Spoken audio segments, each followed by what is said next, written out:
হরে কৃষ্ণ। আশা করি সকলে ভালো আছেন। আজ আমরা আলোচনা করব উৎপন্না একাদশী সম্পর্কে। অঘ্রাণ মাসের কৃষ্ণপক্ষের একাদশীর নাম উৎপন্না একাদশী। এই ব্রতটি নিয়ে অনেকেই দ্বিধাদ্বন্দ্ব রয়েছেন, কেননা কেউ কেউ বলে 26 তারিখ মঙ্গলবার দিন একাদশী পালন করতে হবে। কেউ কেউ বলেন যে বুধবার দিন 27 তারিখ পালন করতে হবে উৎপন্না একাদশী ব্রত। তো কেন 26 তারিখ এবং কেন 27 তারিখ পালন করতে হবে উৎপন্না একাদশী?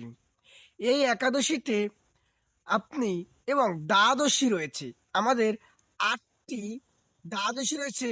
তার মধ্যে একটি হচ্ছে ব্যঞ্জনী মহাদ্বাদশী, যেটি ভারতের অধিকাংশ স্থানেই লেগেছে 26 তারিখ বা 27 তারিখ। কিন্তু আপনাকে জেনে এবং শাস্ত্র সিদ্ধান্ত অনুযায়ী আপনাকে একাদশী ব্রত পালন করতে হবে। কেননা আপনি পালন করলেন কিন্তু তার কোনো ফল হলো না, সেটি কিন্তু হবে না। তো আপনাকে অবশ্যই জেনে, তারপরে সঠিক সময় জেনে এবং পালনে কিন্তু খুব সতর্ক থাকবেন এই উৎপন্না একাদশীর দিন। কেননা খুব স্বল্প সময়, মানে 6টা 52 মিনিটের মধ্যে বাংলাদেশে যারা রয়েছেন তাদেরকে পালন সম্পন্ন করতে হবে। এবং ভারতের 6টা 30-এর মধ্যে যারা রয়েছেন ভারতের অধিবাসী, তারা কিন্তু অবশ্যই 6টা 30-এর মধ্যে পারণ সম্পন্ন করে নেবেন। কেননা পারণটি কিন্তু খুব স্বল্প সময়ে রয়েছে। অন্য একাদশীতে 10টা পর্যন্ত বা 9টা 52 পর্যন্ত আমরা একাদশীর পালনের সময় পেয়ে থাকি। তো কেন আমরা 26 তারিখ এবং কেন 27 তারিখ পালন করব? ভারতের অধিকাংশ বা পশ্চিমবঙ্গ সহ বিভিন্ন স্থানে দ্রাঘিমাংশ বা সূর্যোদয় কিন্তু একই সময়ে ঘটে থাকে না। সেই জন্য বিভিন্ন স্থানে আপনি আপনার সময় অনুযায়ী একাদশী ব্রত পালন করবেন। এবং একাদশী যে মহা দ্বাদশী রয়েছে, এটি যদি কোনো একাদশীর সাথে সম্পর্ক হয় তাহলে কিন্তু দ্বাদশীতে একাদশী ব্রত পালন করতে হয়। কেননা এই দ্বাদশীতে যদি কেউ উৎপন্ন একাদশী পালন করে তাহলে সে একাদশী পালনের ফলে সহস্র অশ্বমেধ যজ্ঞের ফল লাভ করে। এবং যদি এটি পদ্মপুরাণ বা ব্রহ্ম বৈবর্ত পুরাণের শাস্ত্র থেকে বলা হয়েছে এবং তার উল্লেখও রয়েছে। এবং যেদিন একাদশী সেদিন আপনি নির্জল একাদশী ব্রত পালন করবেন। কেননা একাদশীর দিন কিন্তু অন্ন বর্জন করা উচিত বা অন্ন গ্রহণ করা উচিত নয়। এই দিন পাপ পুরুষ আপনার পঞ্চ রবিশস্যতে গ্রহণ করে বা ওই পঞ্চ রবিশস্যতে অন্তর্ধান করে এবং দ্বাদশীতে ছেড়ে যায়। যদি সেদিন আপনি অন্ন গ্রহণ করেন তাহলে কিন্তু আপনি পাপের ভাগী হবেন। এবং এই যে উৎপন্ন একাদশী রয়েছে, যাদের মহা দ্বাদশী লাগবে তারা কিন্তু একাদশীর দিন পাপ পুরুষ কিন্তু পঞ্চ রবিশস্যতে আরোহণ করবে না বা গমন করবে না বা পঞ্চরবিশিষ্টতে সে অন্তর্দান হবে না। কিন্তু মহা দ্বাদশীতে বা এই যে মহাব্যঞ্জনী দ্বাদশীতে যুক্ত যে একাদশী, এই দিনে যদি আপনি অন্ন গ্রহণ করেন তাহলে পাপ পুরুষ আপনার এই অন্নতে অবস্থান করবে, যা আপনি গ্রহণ করবেন। সবচেয়ে ভালো হচ্ছে একাদশীর দিন অন্ন পরিহার করা। এবং যদি আপনি না পারেন নির্জলা একাদশী ব্রত পালন করতে তাহলে ফলমূল আহার করে, যদি আপনি নির্জলা একাদশী ব্রত পালন না করতে পারেন তাহলে ফলমূল এবং আলু, মিষ্টি আলু সেদ্ধ এবং সবজি রান্না করে আপনি খেতে পারেন। তবে রান্নার ক্ষেত্রে একটা জিনিস লক্ষ্য করবেন, বিশুদ্ধ সূর্যমুখী তেল, বিশুদ্ধ বাদাম তেল বা বিশুদ্ধ ঘি দিয়ে আপনি রান্না করবেন। কেননা আপনি যদি অন্য তেল দিয়ে রান্না করেন তাতে আমিষ আহার হয়ে যাবে। তো এবং আপনার একাদশী ব্রত ভঙ্গ হয়ে যাবে এবং একাদশী ব্রত ভঙ্গের ফলে আপনি পাপগ্রস্ত হবেন এবং সেই পাপ থেকে মুক্তির কোনো উপায় নেই। এবং আপনি যদি বৈষ্ণব অপরাধী হন, বৈষ্ণবকে যদি আপনি অপরাধী হন তাহলে কিন্তু আপনি নিশ্চিত আপনার নরকবাস কনফার্ম। কেননা বৈষ্ণব অপরাধের কোনো ক্ষমা নেই। যেমন শ্রী চৈতন্য মহাপ্রভু চাপাল গোপালের নাম আপনারা অনেকেই শুনেছেন, যিনি কিন্তু বৈষ্ণব অপরাধ করেছিলেন। শত লাঞ্ছনা গঞ্জনা কুষ্ঠব্যাধিতে আক্রমণ হয়েছিল, কিন্তু তাতেও তিনি কোনোভাবেই মুক্ত হতে পারছিলেন না। তখন ভগবান চৈতন্যদেব বা গৌরহরি তিনি কিন্তু বলেছিলেন যে তুমি যার কাছে অপরাধ করেছো, বৈষ্ণব অপরাধ করেছো, তোমাকে যদি সেই বৈষ্ণব তোমাকে ক্ষমা করে দেন, তাহলে তুমি এই পাপ থেকে মুক্ত হতে পারবে।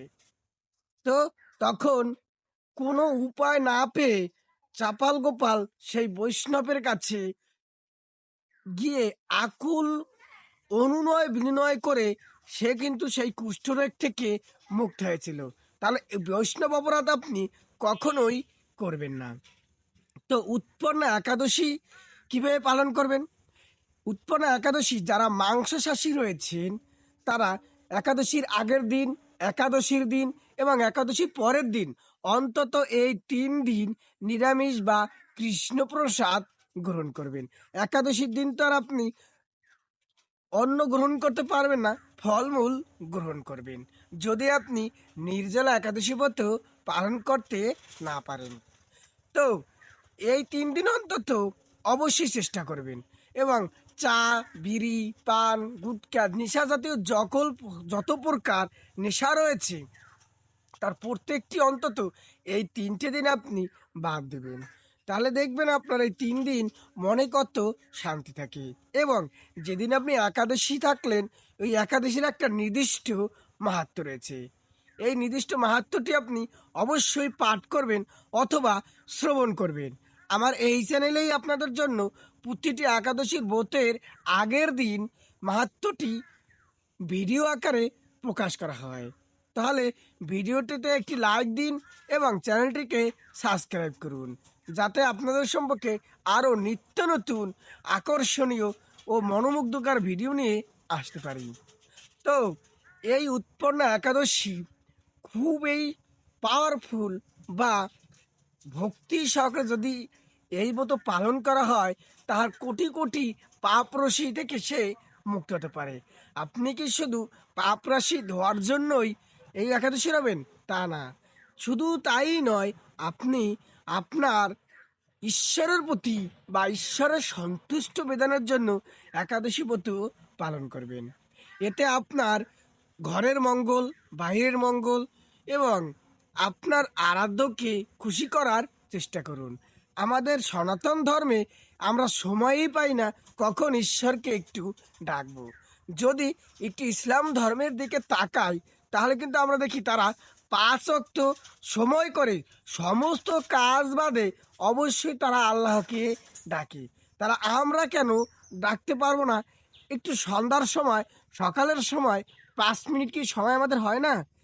শ্রীমদ্ ভগবদ্ গীতা একটি পাঠ করলেন এবং শ্রীমদ্ ভগবদম বা ভাগবত পাঠ করলেন, শ্রী শ্রী চণ্ডী পাঠ করলেন। এতে কি হবে? আপনার মনের শান্তি এবং পবিত্রতা জাগবে এবং আপনার সন্তানকে আপনি অবশ্যই শিক্ষাদান করুন। সে গীতা পাঠ করুক, একাদশী ব্রত পালন করুক। উৎপন্না একাদশী না, প্রতিটি একাদশীর জন্য তারা পরিবারের সকলে মিলে পালন করবেন। দেখবেন এতে কিন্তু একটি আনন্দ পাওয়া যায়। পরিবারের সকলে থাকলে কোনো রকম কষ্ট বা ক্লান্তি কিন্তু আসে না, কেন সবাই একাদশী ব্রত রয়েছেন। এবং সকলের কাছে অনুরোধ যে প্রতিটা একাদশী ব্রত পালন করবেন এবং পরিবারের সকলকে নিয়ে পালন করবেন। শুধু এটুকুই নয়, পাড়া প্রতিবেশীকে যদি আপনি বলে কয়েও যদি একজনকেও রওয়াতে পারেন, তার থেকে পুণ্যবান আর কেউ হতে পারে না। কেন আপনি নিজে রবেন, অন্যকেও কিন্তু সাহায্য করবেন। তো এই উৎপন্না একাদশী ব্যঞ্জনী মহাদ্বাদশী থাকার কারণে কিন্তু এই একাদশীটি 2 দিন পালন করা হয়। কেন 26 তারিখ যে সকল স্থানে দ্বাদশী মহাদ্বাদশী পড়েনি, সেই সকল স্থানে একাদশী পালন করতে হবে 26 তারিখ। এবং যে সকল দিনে এই 27 তারিখে মহাদ্বাদশী রয়েছে, যাদের একাদশী ব্রত ব্রহ্ম মুহূর্তে লেগেছে, তারা কিন্তু মহাদ্বাদশীতে ব্রতটি পালন করতে হবে। তো ভিডিওটি ভালো লাগলে সকলের মাঝে শেয়ার